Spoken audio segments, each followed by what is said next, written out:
But Dad, isn't it time for illegal ham in the face? But bro, where's the banjo?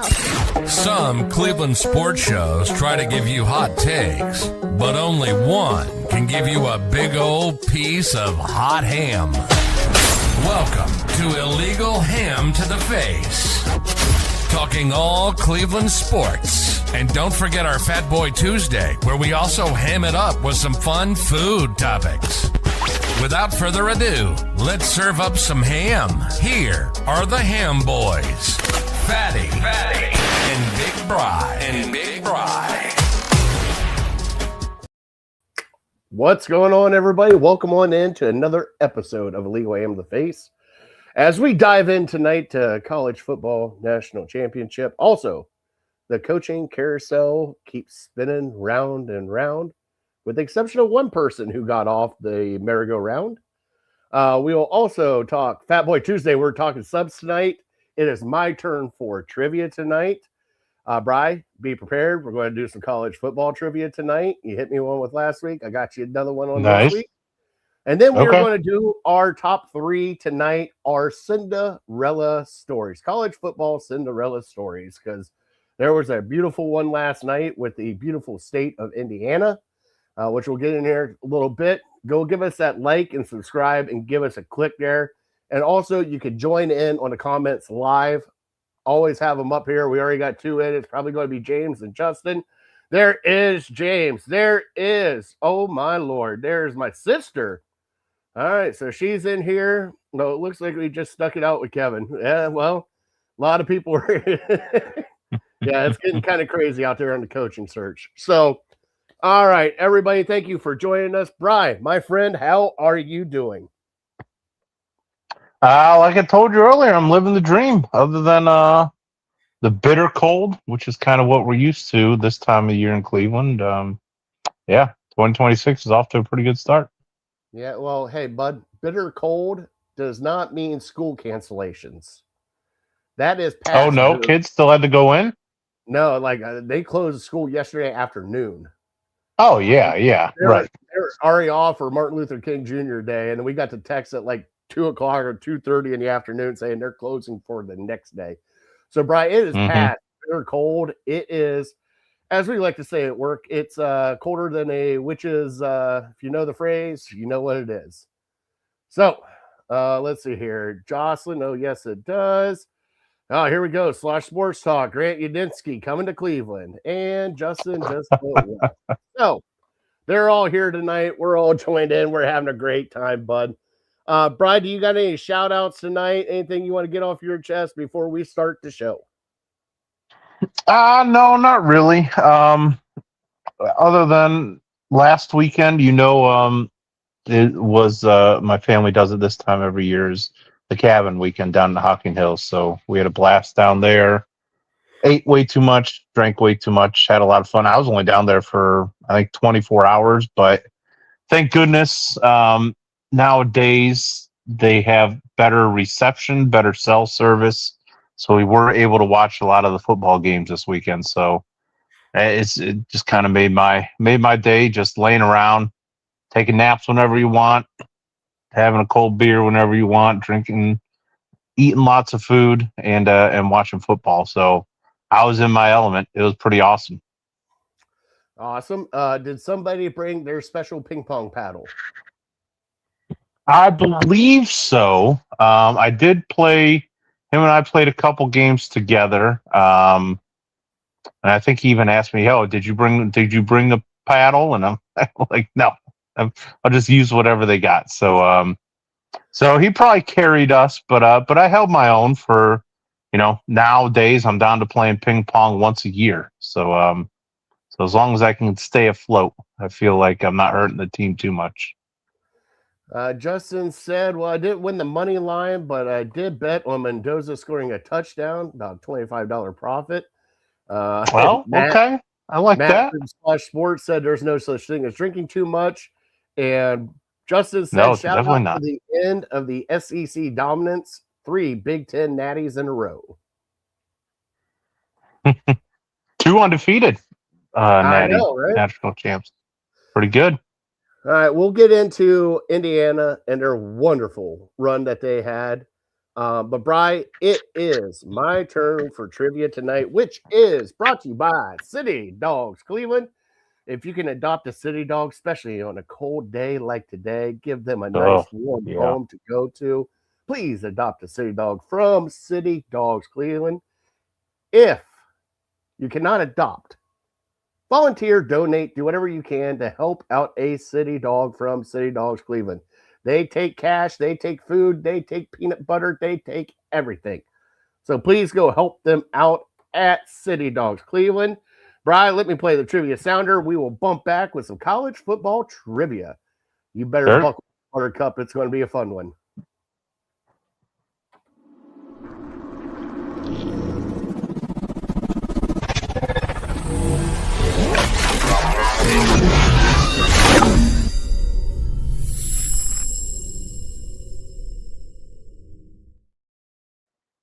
My trivia to you, brought to you by Justin. How long before Northwestern wins a national championship? Oh, wouldn't that be sweet? Minnesota, Northwestern.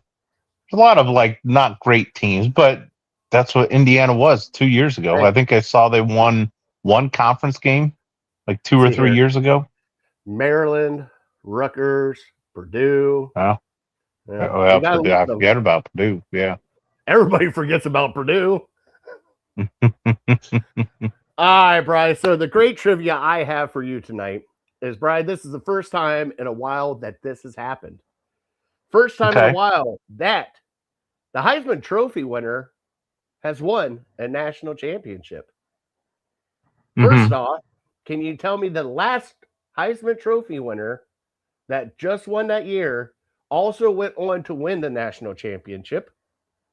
Can you tell me what year?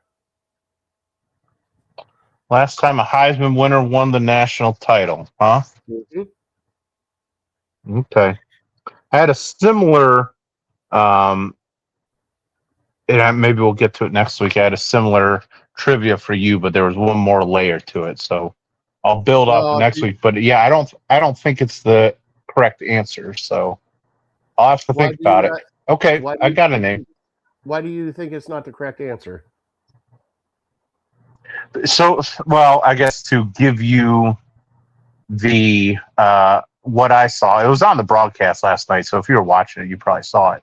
I was busy. Yeah. It was the Heisman winner to win the national championship and get picked number 1 overall. So there's a very elite select group. Okay. That'll be yours for next week. Okay. I think I have an answer. And we'll see if I can think of one more recently, because this was within the last decade. Yes, yeah, I know which one you're talking about now because he's on this list too.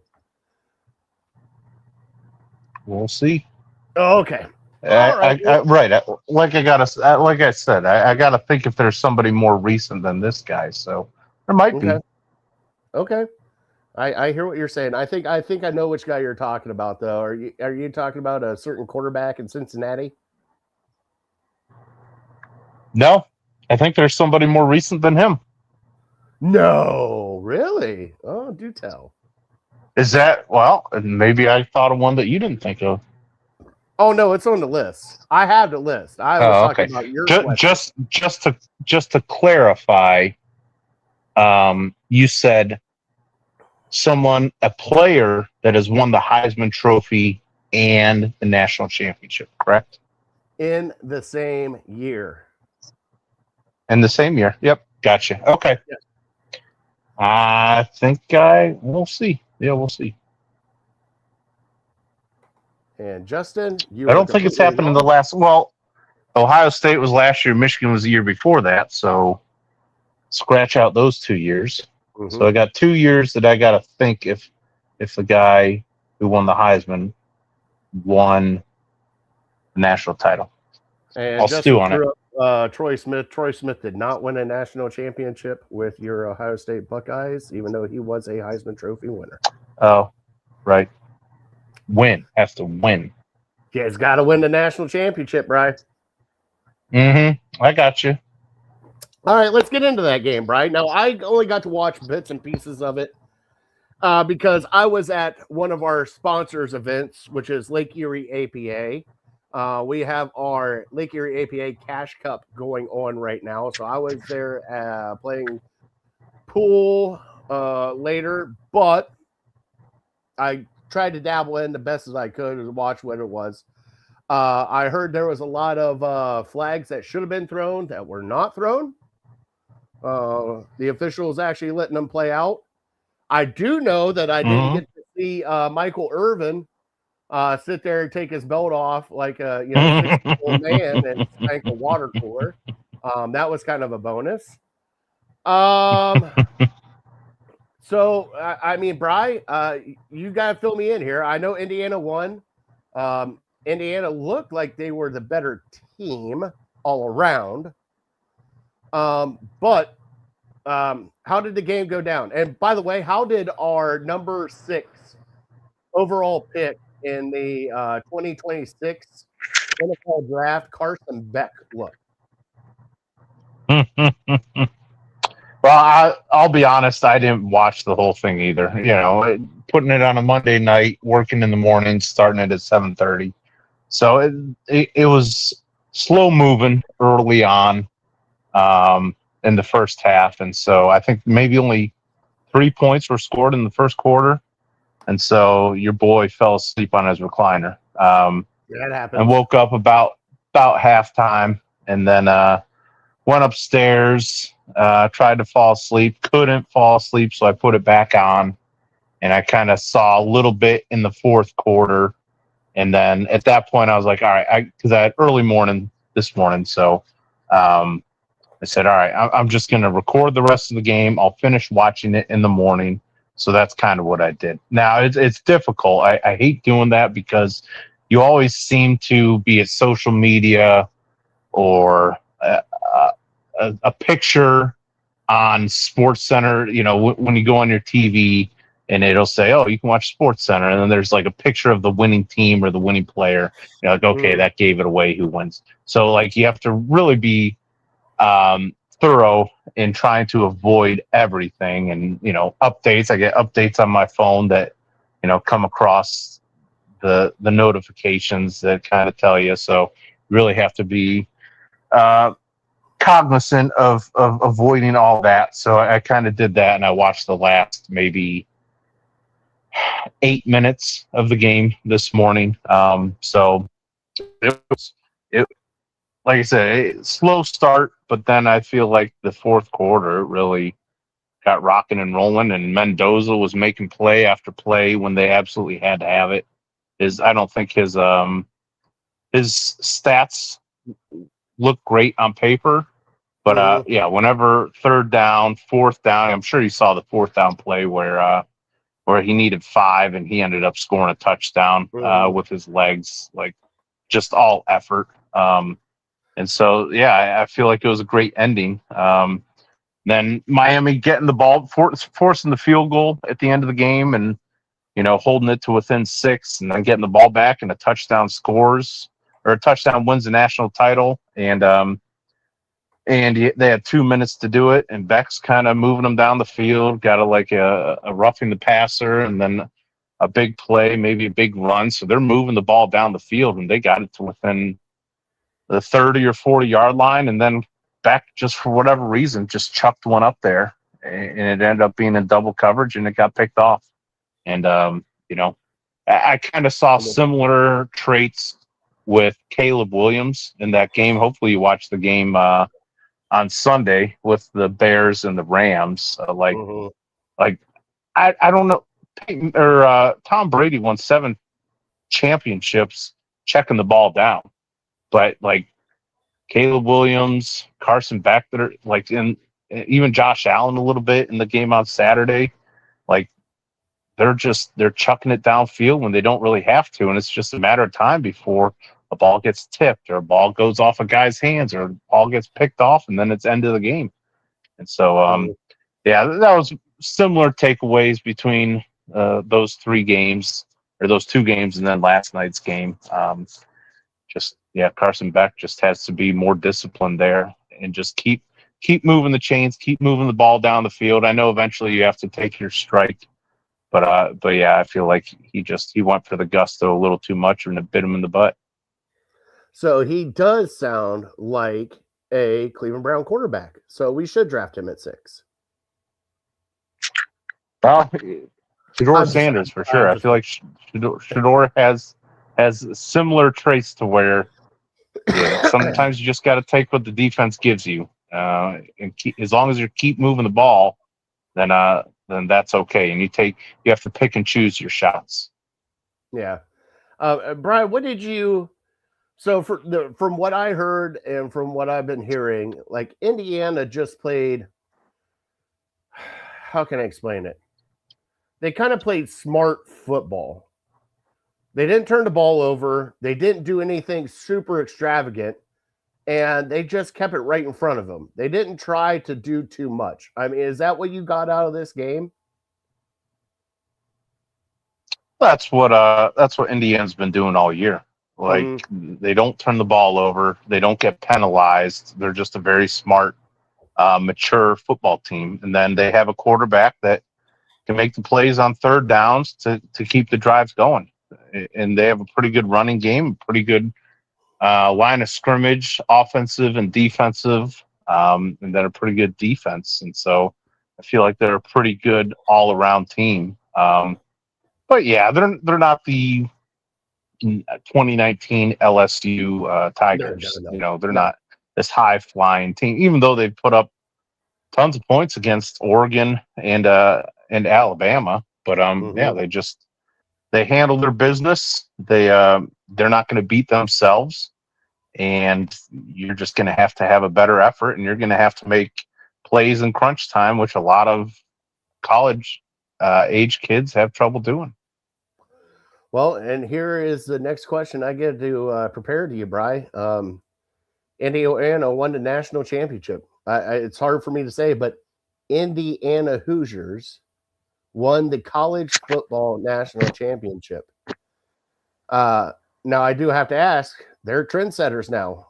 How many smaller schools with that can shell out some money for NIL will maybe try to take a swing sometimes at these bigger schools and do what Indiana did? Yeah, I hope it happens. I think it's great for college football. Even being a Michigan fan, you get sick of seeing the same teams at the top every single year. Mm-hmm. So yeah, I think it's awesome. I think I don't foresee this being a trend to where next year Vanderbilt's going to win one, and then UCLA might win one in 3 or 4 years. No, it's still going to be the Blue Bloods, but maybe once a decade, maybe twice a decade, you might have teams like this that just everything comes together. But really, it was a total team effort, and on top of that, you needed one of the best. What we found out over the last 5-6 months, one of the best quarterbacks in the country, and also one of the best coaches in the country. So I don't think that's going to start happening at too many places. But yeah, it was fun to watch. I was kind of pulling for them the whole time. And yeah, like I said, I think it's great for college football and gets me excited about college football again, rather than just seeing the same teams all the time being in the Final Four. Well, I mean, think about it. This year's Final Four, you had, besides Oregon, they were all new teams. I mean, Ole Miss, Miami, Indiana, and then Oregon's been there before. So, I mean, if you start thinking about this will, I hope the parity has changed in college football. The transfer portal has changed everything. The NIL money has changed everything.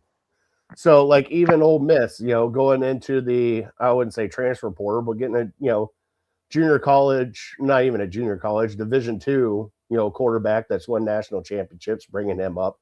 So everybody's kind of dabbling into it. Brian, I'm excited to see where college football goes from here. I really am, because I like the parity in it now. I like that now Indiana had a special year. They went 16-0. I don't think anymore there's going to be a team that will go undefeated and win again. I think that it's too hard to do to run a gauntlet like that, and especially if you get into the playoffs, to do the gauntlet and go completely undefeated. I'm not saying that somebody can't do it. I'm just saying it's a lot harder now for a team to do it, especially with a lot of teams getting these big games at the beginning of the year, like Ohio State did with Texas. People are kind of playing out a conference a little bit different. But Brian, so Justin brought it up. I got it started here. Obviously Mendoza played to the point where he's probably going to be the slam dunk number 1 pick in the NFL draft. I don't think, unless something major happens, that he is not. But Justin brought up the question. Would you be okay with trading up and drafting Mendoza, as a Cleveland Brown? I would say yes, but I don't think anybody's going to trade. I don't think, Las Vegas has got the pick, number 1 pick? Who's got the number 1 pick? Yes. Yep. So Vegas. Las Vegas, yeah. So Vegas, I don't think they are trading off of that pick. You could offer them everything Christ, I would throw in Jimmy Haslam too, and just be like, hey, you get 2 owners, have it, but I think Vegas is going to be steadfast, and they're not trading off that number 1 pick, Brian. It's kind of up to them. Now, the number 2 pick would be in question because we did find out that the Oregon quarterback is going back to Oregon. So he's going back to Oregon. So the quarterbacks are kind of gone, unless there's somebody that kind of sneaks up the board. It sounds like you might have maybe 2 quarterbacks in the first round this year, and that's kind of it.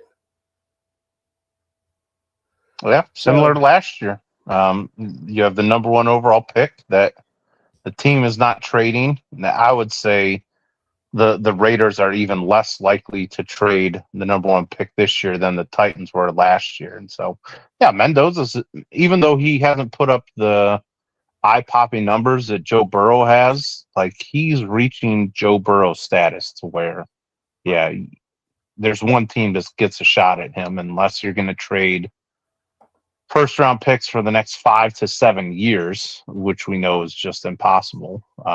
They're Raiders aren't going to trade it to anybody. Mm-hmm. No, and that's what I kind of figured too.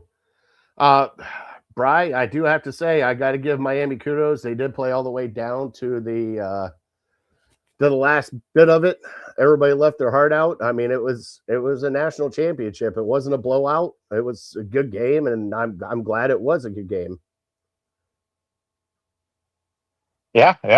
2 very evenly matched teams. I think Indiana's the better team, but man, Miami just has some studs that find a way to get it done. And Carson Beck is, not quite as polished of a quarterback as Mendoza, but when he's feeling it, he can put some decent drives together. And so, that's why I anticipated it wasn't going to be a blowout. The playoffs, Indiana's just been routing everybody. And so I didn't really think that was going to be the case. So I was excited to see a close, entertaining game. It just stinks that it, must-see TV was at 11 o'clock at night on the East Coast. Yeah, that's one of the ones that I feel like you should start it earlier. It should be what do you say, 6 o'clock start time? Maybe 3 p.m. on the West Coast. Yeah, you have to consider the West Coast a little bit, but again, it was Martin Luther King Day, so majority of the country was off yesterday. That is true. And so, why not start it? I don't know about. I would say, what'd you say, 6 o'clock? Yeah, maybe 6:30 or so. That's when the Super Bowl is, 6:30, right? So start it then. Yeah, not 8 o'clock at night for us. Yeah, right. Well, and the funny thing was, everywhere I was looking, it said 7:30. I'm like, there's no way they start this game at 7:30. And I think it started very close to 8 o'clock. Well, they had to go through all their pregame stuff, of course. They got to get I'm their sure, money of somehow. course. Yeah, you got to take care of the money. All right, Brian. Also, this weekend, buddy, we had some NFL thrillers and we had an NFL blunder. Right now you got the Broncos versus the Patriots in the conference championships, and you got LA Rams and Seattle. Now, Brian, I do feel bad for Denver. Bo Nix broke his ankle in overtime, so Jarrett Stidham is getting his first start, and I believe it is 3 years against the Patriots defense, but they do have home field advantage, so thank God for that. But, Brian, all the games were really great games this week, with the exception of Seattle and San Francisco. Once again, I feel bad for Josh Allen. What a great – I still think that was a completed pass and not an interception, but, a lot of people kind of agree with that too, so we'll see what it is. But, Brian, Sean McDermott got fired after the game. So there's another job opening, another head coach on the coaching carousel. Brian, what did you think of NFL playoffs this weekend? I did reach out to James. I wanted to give James and I texted during the 49ers game. And I told James, I'm like, I'll tell you what, for the season that the San Francisco 49ers had, with pretty much their entire defense and their stars on defense decimated, George Kittle goes out with an Achilles. People just hurt everywhere. To make the effort to make it to the playoffs and then, to get there and try to do their best against a dominant defense in Seattle, I do have to give the 49ers credit. They shouldn't even have been close to being in the playoffs with as many people as they've had injured, especially their stars on defense with Bosa and Warner. So I got to give San Fran a little credit. So, Brian, what do you think? Wow, it was unbelievable. The Bills-Broncos game was incredible, and then to be topped maybe possibly by the Bears and the Rams, even though it was kind of a sloppy game and not very entertaining for 3.5 quarters. Then at the end there, it was just must-see TV. So, yeah, again, to reiterate what we were kind of saying with college football, to have like the fresh blood in the Final Four has just been incredible. It's something it's one thing we love about sports is when you have like these, if you want to call them Cinderella stories, that nobody could have predicted. I mean, just imagine going back to the start of the year, how many people predicted the Broncos, maybe, the Patriots, probably not. They were what 3-14 last year, and then or 4-13, and then 14-3 this year. Those kind of turnarounds are unheard of, and now they're the favorite to get to the Super Bowl. And the Bears to kind of come out of nowhere and just be these cardiac kids like we've seen from the Browns in the 80s. Just yeah, so much fun to watch, so entertaining. Just can't say enough great things about if you're just a football fan and a fan of the NFL. It was just so much fun to watch, these games again for this weekend, and, hopefully sets up some great games for this coming weekend. And, just unbelievable. The teams that are playing in it, the quarterbacks that are playing in it. But once in a while you get years like this, and typically it happens on one side. One conference will have, a Cinderella story, but pretty rarely does it happen on both sides to where just teams that nobody had picked are making it this far. And the Rams, I feel like, are the one team that maybe you might have had in your top 5 potentially at the start of the year, but they were no slam dunk. Everyone's talking the Bills, everyone's talking the Ravens, everyone's talking the Chiefs, and the Eagles and the Lions and maybe the Bengals. Like those were the teams that everyone's, consensus top 5, I would say, at the beginning of the year, and we don't have one of them. And it's just, it's awesome. Well, and the other thing that kind of, I love the new teams coming in. Like you said, it's not the Bills, it's not the Chiefs and all that stuff. But man, the one thing that I do kind of get sick of is it's the Patriots again, Bri. Like we get a break from them for a little bit, and then the Patriots are right back. And just here, Jose's here. How about his Bears? They look great until fingernail polish. Shout out!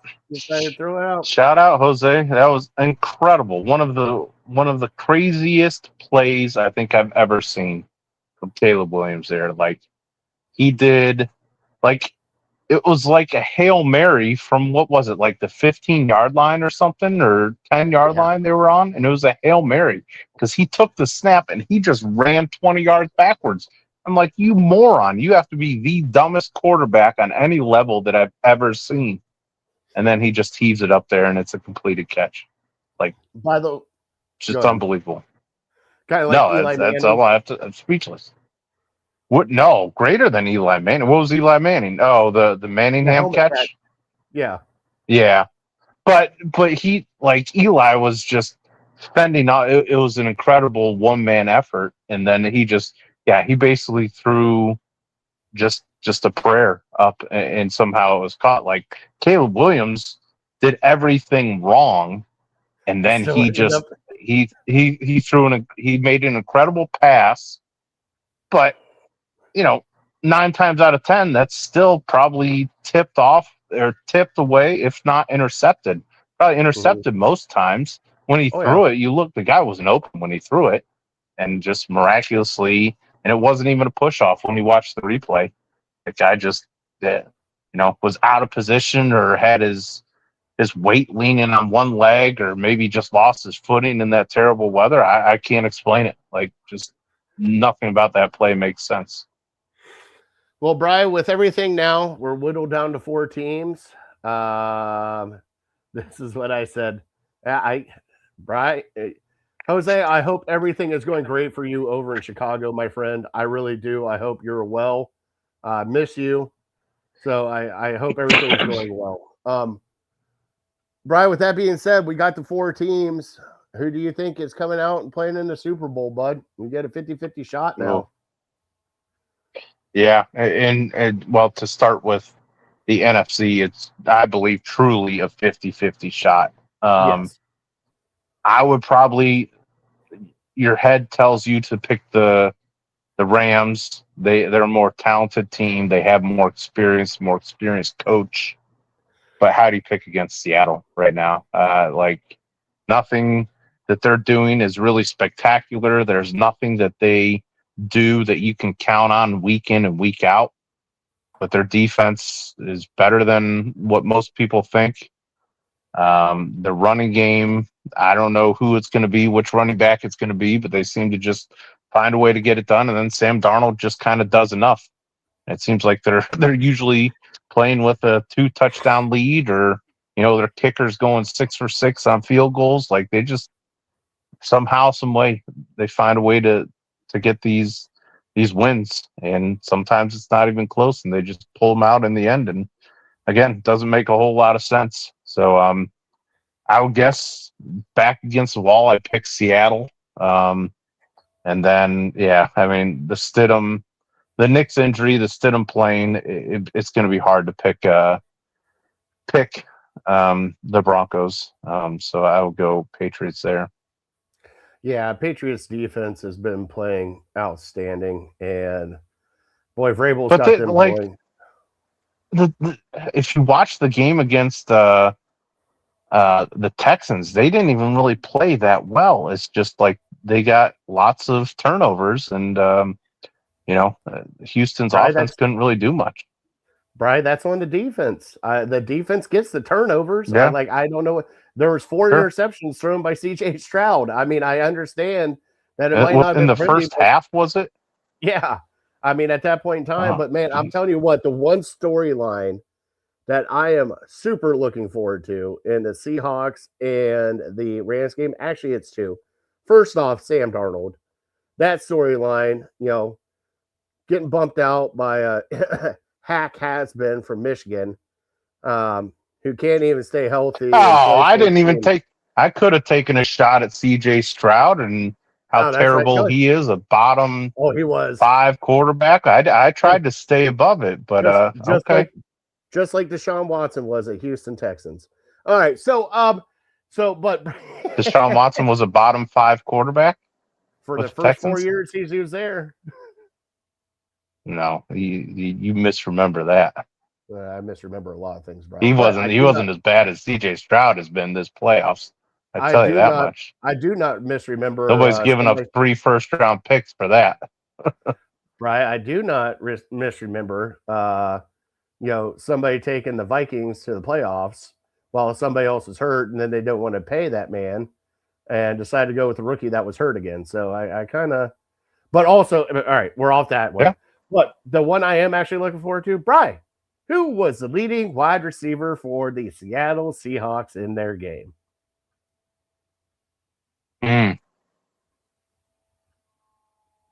I would say Smith and Jigba would be the easy answer because he's the number one. But the fact that you're asking it, I'll say Cooper Kupp.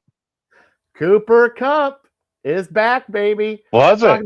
Your boy. Was he really? 5 receptions for 60 yards. He was the leading receiver. Let's see here. And Jigba only had 3 receptions for 19. I think he scored a touchdown, right? He did score a touchdown, but I mean, it was mostly Kenneth Walker. They couldn't stop the. Yeah. Yeah. He's. I don't understand. He's so good. Like, I think he's a top 10 running back, and they refuse to use him more than giving him the ball 10 times a game. It as someone who's had him in fantasy, it's very frustrating. Like, I think that I remember going back to college at Michigan State. I remember he torched Michigan. Mm-hmm. He basically single-handedly led them to a win over Michigan, and they couldn't stop him. And then he gets to Seattle, and I just feel like they underuse him, or they just want to have a split backfield, and until it matters, apparently, because he torched them. Well, and the other thing is they always love doing it when they get inside like the 15-yard line. They take him out and put Charbonnet in. Right. But there's no more Charbonnet. Full-on guy. Oh, did he get hurt? I didn't hear that.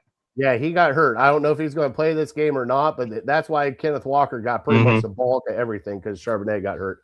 But, Brian, I'm excited to see Cooper Kupp. That makes sense. Play against LA Rams, his old team that decided he was too old to play wide receiver next to Puka Nacua. Oh, that's right. I would love to see him win the MVP for the NFC championship game, just to throw it right back in LA Rams' face. But I'm a spiteful person like that, Bri. That's the kind of person I am. That would be a fun storyline for sure. All right, so obviously we think both Seattle and both going for New England, right? So we got a New England Seattle Super Bowl is what we're predicting. That would be my guess, but like I said, I think the Seattle Rams game's a coin flip game, and certainly I trust Matthew Stafford much more than Sam Darnold if it comes down to the wire and you need a quarterback to make a play. And then I don't think the Broncos have a 0% chance. I think their defense is still really good. They're going to be at home. The defense is going to have to know that they pretty much have to be perfect. And then, yeah, it's not like the Patriots have been gangbusters on offense this playoffs. Their defense has really carried them, and Drake May has looked human. And so, yeah, I give them a puncher's chance. You just need a couple plays from Stidham. Yeah, and let's see what happens. I mean, it's going to be a good. Is it Saturday night and Sunday night, or the games? No, I believe it's similar to last Sunday, to where first game starts at 3, and then 6:30. The second one's at 6:30. Yeah. Okay. All right. Oh, there it is, right there. Yep, 3:00 CBS 6:30 Fox. Okay, perfect. Perfect. All right, Brad, we do have to get into, and I get to bump the headlines for this, even though Chris isn't here, but we are going to talk a little bit of Cleveland. Here we go.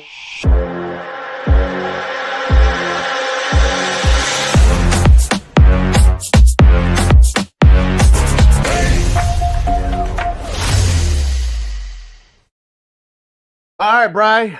Like I said, every week for us, buddy, every time that we come on or get ready to come on, there is breaking news for the Cleveland Browns coaching carousel. And Bri, we got some today. Oh my God, Mike McDaniel pulled his name out of the running for the Cleveland Browns head job after his interview. You can confirm, huh? Bri, I wonder why he pulled his name out of the hat. Maybe it could have been the PowerPoint that Kyle Shanahan tried to show Jimmy Haslam and everybody else in Cleveland. But no. Right. We can't even get coaches. So do we know, did he pull his name out before his interview or after? After his interview. So that counts as the Rooney Rule interview then. Yeah, but because he is a minority. No, he's a minority. I don't know. Respectfully, I don't know what kind of minority, but he's considered a minority. So if he interviewed, then that counts as one. So we just need to do one more. Okay. Hold on. Are you so sure? I guess that's good that he. Yeah. Well, I'm sure that. What I don't know is if he's interviewed yet. So if you're telling me he's interviewed already, then yeah, he's not interviewed. If he is interviewed, but in person, did he interview today? I don't know when he interviewed. Search latest goes. He was supposed to. He was supposed to interview today, in person. So that's why I don't know if he pulled his name out before or after that. Well, maybe he wants to go for the Bills job like everybody else is doing. Gosh, there's no chance the Bills hire him. No chance. They'd be fools. I don't know who they're going to get. They probably shouldn't have fired McDermott. But they're just looking for a change, anything to spark. Look at the roster.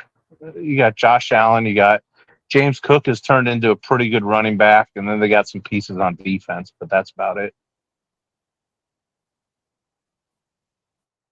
Look who he's throwing the ball to. Okay, so here, according to Cleveland.com, McDaniel was slated to get a second interview with Cleveland before withdrawing his name from consideration. So he did interview. So he did not. Did not. That's what I would take for that. He was slated to. So he was supposed to. For a second. Yeah, the first one doesn't count. It's got to be in person. I understand that, but he already interviewed one time for the job. He was slated for a second interview. So he was already interviewed for the job. So the first interview was a Zoom interview. That doesn't count. It has to be in person, which is a second interview. I believe that it was not in person.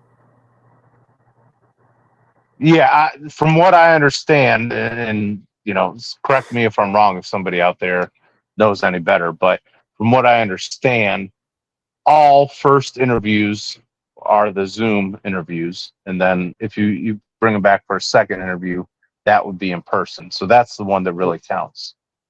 But so from what I read from what you just read, Schwartz did two. Has done two, hasn't he? Or is he set to do two? I think, Brian, the only interviews that are via Zoom are the people that are still in the playoffs that you're interviewing. So Mike McDaniel, I believe, was in the bid. So like they're wanting to interview Jesse Minter, the defensive coach or whatever. Not Jesse Minter. Seattle's. So since he's still in the playoffs, it is a Zoom interview. He cannot do a full interview until they're out of the playoffs. But with Mike McDaniel being out completely, he came in person for the interview and was slated for a second interview and dropped out of the race. Okay. Well, we'll find out over the next 24 hours. I'm sure we'll Hey, find don't out worry, whether Brian. Don't worry. he has done a in person.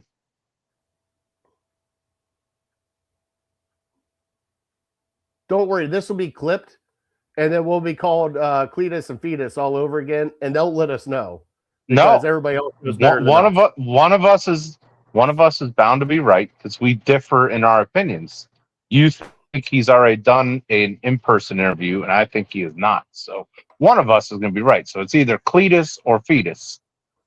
Brian, let's just be honest. Most of the time, it's a little fatty fail. So I mean, Oh, is that? yeah.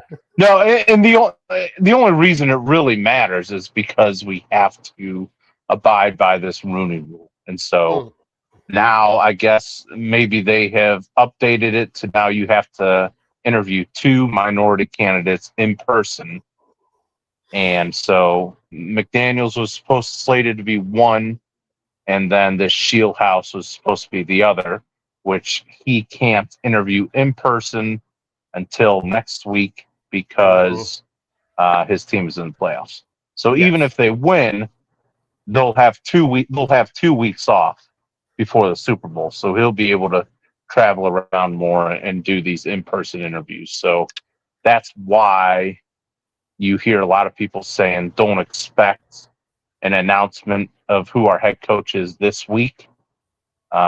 Most likely, hopefully mid to late next week. So another long waiting game for the Browns. Even if they like a guy, you got to wait until you check all the boxes there. Bry, another future bet that I am going to do with some former Cleveland Brown head coaches. Bry, I'm going to put the Atlanta Falcons to make the NFC Championship game. Not only did they get Kevin Stefanski, also Bill Callahan is now joining the Atlanta Falcons. Unbelievable. Unbelievable. Yeah. Hey, Bry, that one hurts more than Kevin Stefanski. Bry, this shows you, and it should show everybody else, how much of a beep, beep clown show Cleveland is. I don't know how to we know whose side Bill Callahan's taken. And he probably should have. I mean, hey, Bry, has our run game gotten better without Bill Callahan? Negative, Ghost Rider. Has our offensive line worse gotten better without Bill Callahan? Negative, Ghost Rider. He was the running game coordinator and the offensive line coach. And ever since he left, it has been downhill for your Cleveland Browns run game. Shoot, I'd have named him the head coach if that's what it took to keep him, or offensive coordinator or something. Yeah, Stefanski going to the Falcons, I was like, yeah, that makes sense. That makes a lot. They got a lot of good pieces there. Right, they play in a terrible division. They got a lot of good players, a lot of talent. But then, yeah, hearing that Callahan was going there, I'm like, all right, I guess I know who I'm taking number 1 overall in fantasy football next year. Bijan Robinson is going to go to a next level. And hey, Kyle Pitts. Yeah, I don't know. To be honest, I don't know the effect that that Bill Callahan has on the passing game. I would assume if your offensive line is one of the best in the league, that means your passing game is going to be pretty good too. Your quarterback will have time to throw. But yeah, I don't have the numbers to back that up. Are you sure? Because I got the numbers. Brian, who was our leading wide receiver this year for the Cleveland Browns? Oh, wait. It was a tight end. Well, who was our wide receiver when Callahan was here? Oh, my God. There's so many of them. So many of them. Odell Beckham. Well, let's see. Odell Beckham, Amari Cooper. So I'll give you Amari Cooper. But wasn't I don't know. We had... Yeah, I guess we did have Amari. So don't you think that the run game also got David Njoku his huge contract that he got from Cleveland? Wasn't Bill Callahan part of that? Honestly, I can't. I would think so. Uh, to be honest, the guy who got David Njoku's giant contract was Joe Flacco. He's never looked better than average. The only time he's ever looked better than average was for the Flacco 6-game stretch. But I guess he got the contract before that. So kudos to Andrew Berry for giving an average tight end $15 million a year. Great signing. Now, Brian, I do have to bring it up because everybody else is talking about it. McDermott to the Browns. Oh, yeah, absolutely. I would take it. If you're asking me if I would take it, it's a no-brainer. Do I think he would want to come to the Browns? Unlikely. I don't. He should go to the Steelers or the Ravens. I don't think he will, though. I probably would think he might go to the Raiders. And even though as daunting of a task it is to play in that division with Mahomes and now Knicks and Herbert, that's one of the best, probably the best division in the AFC. But yeah, just to have a young quarterback and assets like Brady and Las Vegas to pull in free agents, I would think that would be a pretty good job for them, even though they're a dumpster fire right now. Yeah, I didn't even think about that one. Like a lot of AFC coaches will switch over to the NFC. So it's like we've already seen it. Harbaugh went to, the Giants, Stefanski went to the Falcons. I mean, I wonder if they're kicking themselves in the dick right now for taking the job so early, knowing that you got a franchise quarterback in Josh Allen and what's going on in Buffalo. But, it is what it is. Their loss. Brian, I don't know. Who would they get? Who would Buffalo get? Like, I can't even think. Like, somebody brought the Ravens should go hard after McDermott. Go ahead. Somebody brought up to me like Joe Brady getting the promotion there for the offense. Yeah, and being unproven guy. I think they need a guy who's ready to win right now. That's why you get rid of McDermott, because you need a guy to win. Yeah, a guy like Mike Tomlin. If they can pry him away from Pittsburgh, I would think that would be, because Tomlin just doesn't have a quarterback. Now he would. Dare I say, and I hate to say this, and nobody will probably back me up on this because I got some grief on this. I bet you Jim Schwartz gets an interview with Buffalo. Yeah. He probably should, but so much of what Buffalo does is Josh Allen. And so if there's a way that you could get Jim Schwartz to come and fix your defense, and then keep Joe Brady around, I can see that. That wouldn't be too bad. Now, I did get some grief right now. We had go ahead. I was going to ask if you still feel the same way about the Browns hire as you did last week, with Schwartz being your personal favorite. I do, and I got a lot of grief over that, Brian. I really did, and a lot of people brought up his time in Detroit. A lot of people brought up but Brian, I do have to say, that was his first head coaching job was Detroit Lions, correct? Right. Person only. And that was his first and only. So that was his first head coaching job. A lot of these guys retread. Okay. Now, also, Bri, that was, I'm going to use some coarse language. That was fucking 20 years ago, Bri. 20 years ago when he was a head coach. Like, think about that. He has not sniffed a head coach. Plus, he had some personal problems and some other things. He stepped away from the game. He came back. He is more vigorous. He is 59 years old. He's going to be 60 years old. He's not, NFL terms, he's not like but everybody wants this 30-year-old coach. And Brian, like you and I talked last week, I just want a coach to hold somebody accountable.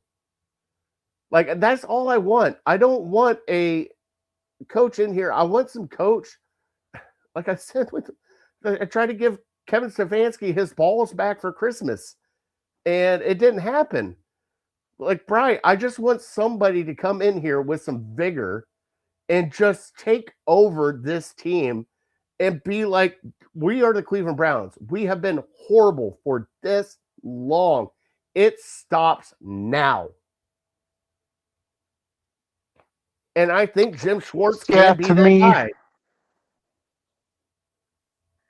I do as well. To me, it really does matter where you play and what division you play in.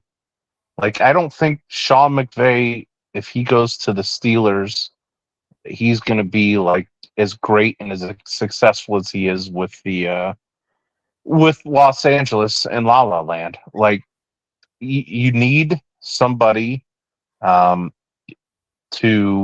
just instill this grit and this toughness in your team, because you're going to have to play in sub-zero temperatures in Pittsburgh and Baltimore and even Cincinnati if you want to win the division. I know Cleveland for now, but a couple years that'll change. But again, I'm scared. Andrew Berry, I'm thankful that well, shoot. Now I see this. There's a beef between Baker and Stefanski. Have you seen this yet? Oh, of course, there's a beef. I'm sure you'll hear all about it. Right, I'm sure you'll hear all about it tomorrow. There was a I beef. won't get into it. Baker. There was a beef when they were here. Well, it's now, yeah, but it's now public on Twitter and stuff. So, Oh, crazy. yeah, you'll hear all about it tomorrow. We don't have time to get into it now because it's No, just we do not. slap hand slapping. So I think you need a football guy in this climate, in this division. And what scares the crap out of me is Andrew Berry. When did he get hired as the GM? 33, 34 years old. He was quote unquote boy genius, and he's going to bring in a boy genius like Sean McVay, like who's the guy, and Ben Johnson in Chicago, and Liam Cohen. Like, these guys have had success, but like I said a couple years ago, they had quarterbacks with a ton of talent, and you just have to fix the quarterback and the team will follow. We don't have that. So, and it's not going to be this year. It's not going to be next year. And I think one thing that that is kind of good, but is kind of in the back of your mind, kind of a disappointment, is I think the Browns defense is so good, they won't allow you to tank. Like, the Browns defense, unless Myles Garrett and Denzel Ward like have season-ending injuries, they're so good, they're going to get you. Like, what did they get? How many wins did the Browns defense get us this year? Basically on their own. Like, Green Bay, the All Steelers, the Bengals. Like, yeah. Like, what other games? The Raiders. I know we blew them out. Same with the Dolphins. We blew those teams out, but the defense essentially would have won the game. We could have won the game 10-6. It was all of Yeah. them. So the defense is so good, they're going to get you wins. They're not going to allow you to have a 1 or a 2-win season to where you can get an Arch Manning or that's one good silver lining. And I know I'm all over the place now with Dante Moore going back to school. That's just one more quarterback for next year's draft, because it's not going to happen this year.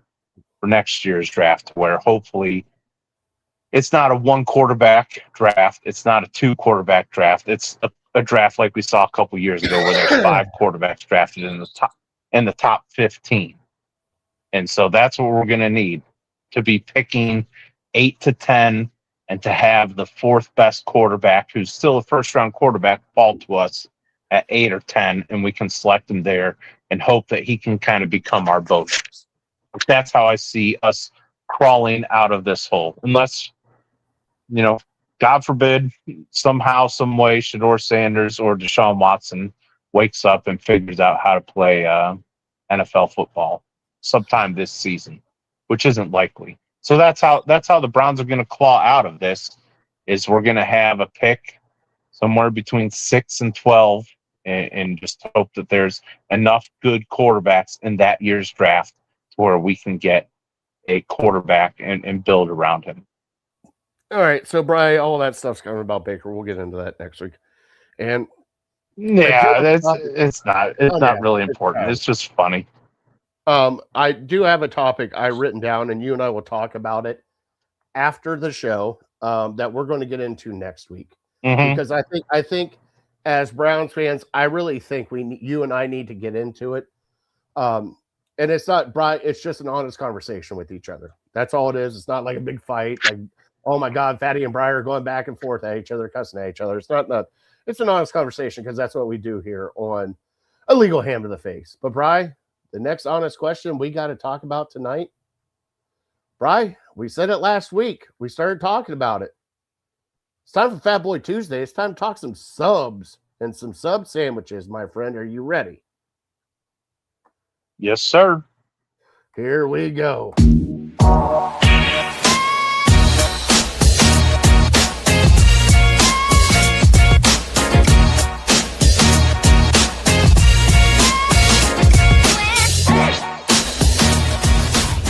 And now, it's time for Fat Boy Tuesday. All right, Brian, it is time for Fat Boy Tuesday, and we said it last week, and we're going to talk some sub sandwiches tonight. And the reason why we brought up the topic is because some fat guy went to Jimmy John's, got a sub. And by the way, Brian, after we talked subs, I went to another sub place and got a sub. So, Brian, let's talk some subs tonight. I know you're still a huge fan of Blimpie. Yeah. If they're still around, if I saw one, I would drive maybe an hour to get a Blimpie. Now, would you consider, and I'm going to ask this so that we can get into our topic here in a second, would you consider Mr. Hero sub style? Oh, for sure. Yeah. Yeah, they do some other things, but yeah, I would consider them. Yeah, they're fringe, but I would have no problem if you said it was a sub shop.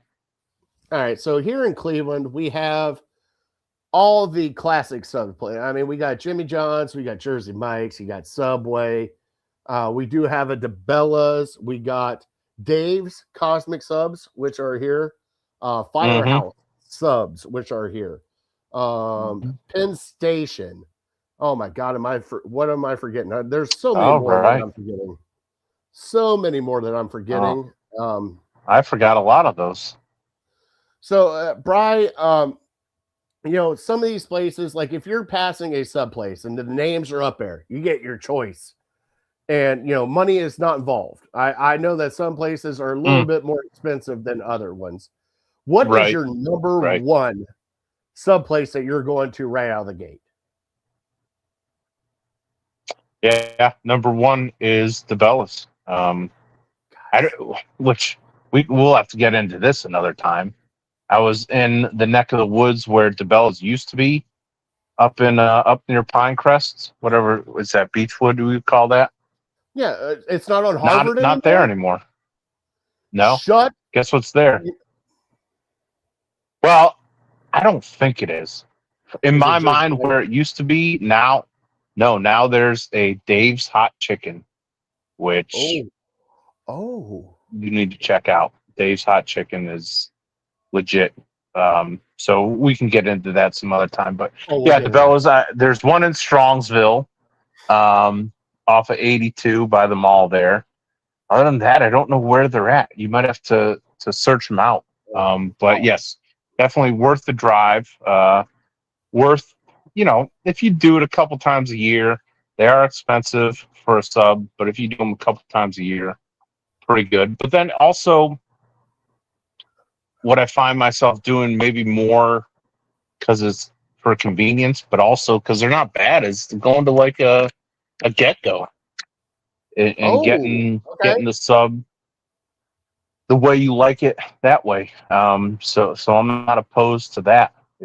I feel like if you tallied up all the subs I've eaten over the last couple of years, Get-Go might be in the lead, just because I like the fact that they're all over the place, and and you sit there on the little computer touch screen and you make it exactly how you want it.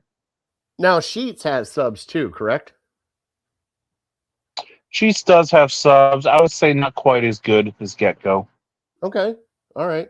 So the one in it's Warrensville Heights is open, Bryce. So the one in Warrensville Heights. Oh, it is. Okay. So there's one in good. All right. Solon, I'm glad to hear. and this is DeBella's subs that we're talking about. So there's one in Warrensville Heights, there's one in Solon, there is one in Strongsville, and then there is one in Independence. So there's 4 places. And Bri, you and I have had DeBella's for, oh my God. We've had DeBella's for years at the job, and we found this place. I'm telling you, like, for me, if I get my choice of all the sub places, it's seriously, it's DeBella's. I can't. I mean, I know you love the Chicken Philly. Good. They have the Chicken Philly. They have the Godfather sub. They have, meatball. They have anything and everything you want. But man, a Bri, for me, when it comes to the sub, it's all about the bread. All about the bread with the sub. Right. And I'm not going to do like the whole meat to bread ratio with you again. But it's all about the bread. And I tell you what, DeBella's bread is on point. I love DeBella's bread. If you have, so I have in my mind a go-to sub. If you have a generic, you go into a sub place, you've never been there before, you're going to get your number one. What is it? Brian, hands down, if I have to get a sub from it's got to be the original Italian. The pepperoni, the salami, I agree. the ham. It has to be the original Italian. And if they screw that up, now, if they don't have the original Italian, Brian, I'm going club sub. The turkey, the ham, the bacon. What about you? Do you got a second one? You probably usually something with chicken. Okay, so you're like the chicken Philly, buffalo chicken bacon ranch, something like that. So you're not the deli meat kind of sub? Not really, just the Italian, really. I could do if they had if I'm really in the mood for like an Italian and I get in there and they don't have it, I could do like a ham and cheese. I feel like that's pretty standard to where every single sub shop should have that with a little mustard on it. Lie. There's one we're not really talking about a lot here, and we've had it multiple times. Firehouse subs. Yeah. I don't know how popular they are. Like, I don't see them around a whole lot. Like, definitely, if you see one, you should go in and try it. Especially with their hot sauce flights. I feel like Penn Station and Firehouse subs are pretty similar. Like, if you like one, you're probably going to like the other. You should try the other. But, yeah, for whatever reason, I don't affiliate them with like the other Jersey Mike's, Jimmy John's, and maybe just I feel like they're a step above, maybe a little bit better. All right, now, Brian, I love Jersey Mike's. I do. I think Jersey Mike's, between the bread, the way they do it right in front of you, everything else, I love Jersey Mike's. The only thing I hate about Jersey Mike's is the price. I mean, sure. Right. Like, and of course we're fat ridiculous. guys, so you gotta get the Gart, but that, you get the big sub, it's like $22. And it's like, Now, I agree. It reminds me of Blimpie. Just I like the way they, slicing it right in front of you. And then I'm a big fan of the oil and the vinegar. I think that's better than any other topping that you can put on a sub. So give me maybe a little more vinegar than oil and some lettuce, and I'm good to go. Yeah, you're talking that good olive oil with the red wine vinegar, a little sprinkle, and maybe a little salt and pepper sprinkle on top of it too. Sure. All right, Brian, if you had to rank your 5 go-to sub places, and then we'll go over to our top 3 in our trivia after this, and let us know in the comments. Like Chris said here, Jersey Mike's is for me. I don't care for Jimmy John's. Honestly, that's everybody's preference. Like Bri, I like Jimmy John's because I like their bread, that French bread that they have at Jimmy John's. Mm-hmm. You got that nice bite to it. To each their own. I get it. Like, Bri, if I had to choose, Penn Station will be up there for me too. So, Bri, how would you rank your sub places? Obviously, DeBella is number one. We already established that for us personally. But how would you rank the other four? Bell's number one. I would put Jersey Mike's number two. Then I would go probably Penn Station 3, Firehouse 4, and I'm going to put Get Go in at number 5. Okay.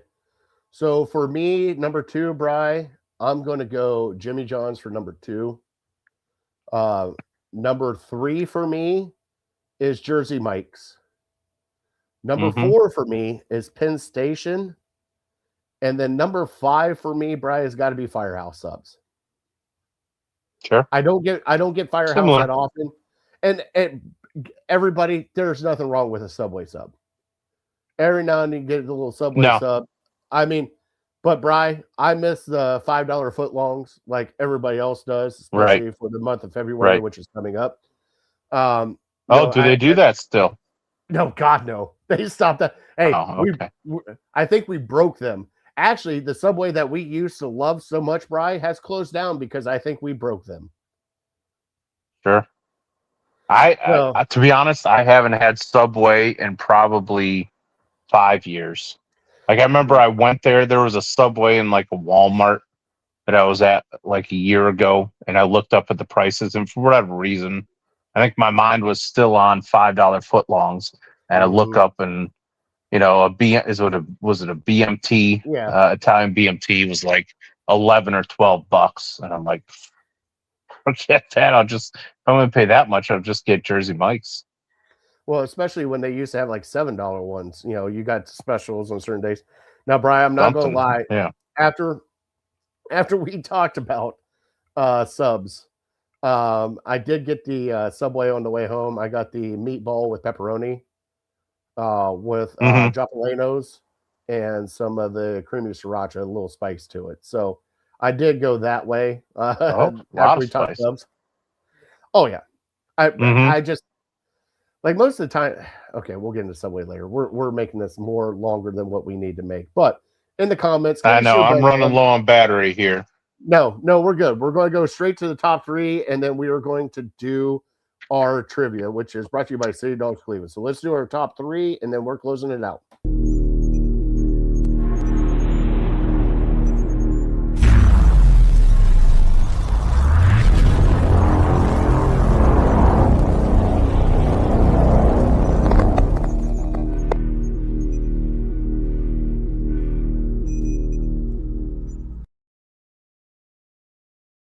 Because Indiana did the unthinkable, Bri, we are doing our top 3 college football Cinderella stories. Now, it could be a team, it could be a player, it could be a coach. So you can kind of choose what your Cinderella story is. And Bri, I will go first, and I'm going to go 1, 2, 3. You can do however you want to. Bri, for me personally, growing up an Ohio State fan, the 2002 national championship was a Cinderella story with that team. Craig Krenzel, especially as the quarterback, blew my mind. Bri, the next one that comes to mind has got to be LSU and the run with Joe Burrow. Now, granted, Joe Burrow was a great quarterback, but the run they had, Bri, is probably one of the best college football runs I think you'll ever see. And how much they dominated that. And now I know that's technically not a Cinderella story, but I just think that run was just epic. And Bri, my last one, and God, I hate to say this because I fucking hate Florida.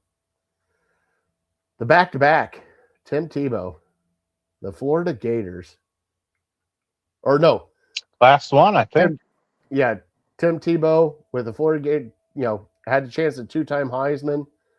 That team was just, I don't know how to explain it.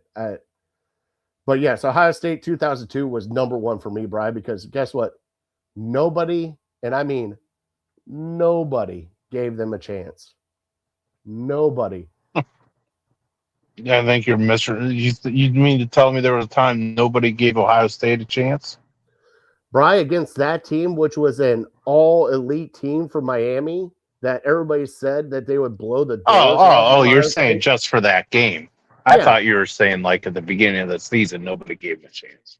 Well, not a chance to go for the national championship. If you look at that, you had Craig Frenzel, who was a 6-year quarterback. How many games did they get lucky and win? I mean, just think about that. Purdue. They were undefeated, weren't they? They The were Purdue undefeated. game was the one that sticks out in your mind. Oh, 4th yeah. and 1 and chucking it deep. But all of them were like that. So, Brian, give me your top three college football Cinderella stories. So I went all players. Okay. And I'm gonna give Ohio State some love here. And it's an honorable mention. It's Troy Smith. Just to go from where he went, what did he get, like the last scholarship that they offered? And I remember Justin Zwick is like this prize quarterback, and he was supposed to be the savior. And then Troy Smith was the guy who ends up winning the Heisman. So I'll give Troy Smith some love there. And then I got some recency bias for my top three because I have number 3, Trinidad Chambliss. You talked about him earlier in the year. Mm-hmm. He was a backup last year.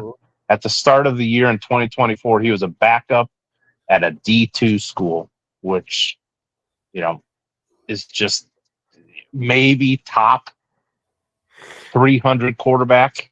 And then for him to rise up, and he became the quarterback one when the starter got hurt, took them to a national championship and whatever it was, D2 or 1AA or whatever, and then to go to Ole Miss and take them as far as he did, and right on the cusp of a national championship game.